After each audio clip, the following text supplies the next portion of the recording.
Guys, welcome back to my channel. Welcome. তো বন্ধুরা, সবাই ভালো আছো তো? আমরা তো বিন্দাস আছি।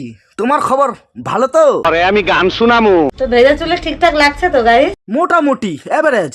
ঝাঁকানাকা হবে নাকি? মজা নেই আ রাহা। একদিন থেকে ঝাঁকানাকা হয়, একটু ঝাঁকানাকা করতে হবে। করতে তো হবে, কেননা বৌদি তো ভিউজ এখন ডাউনের পথে। ঝাঁকানাকা করে আবার ভিউজটাকে উপরে তুলতে হবে না? আসলে ঠান্ডায় না সব জমে গেছে, এত ঠান্ডা পড়ছিল ওখানে, সব জমে গেছে। তো এখন গরম পড়ে গেছে, আর গরম পড়েছে মানে গরম গরম ভিডিও আসবে। ঠান্ডাতে দরকার ছিল ঝাঁকানাকা করার, তাহলে কি শীতকালে সেরকম কষ্ট পেতে না। তো এখন গরম পড়ে গেছে, এদিকে আবার গরম পড়ে গেলে বৌদির মাথা ঠিক থাকে না। মাথা নষ্ট। তাই তো? একদম। বৌদি মুজরা করছো, গান কই? গান ছাড়া কি মুজরা হয়? আর গরম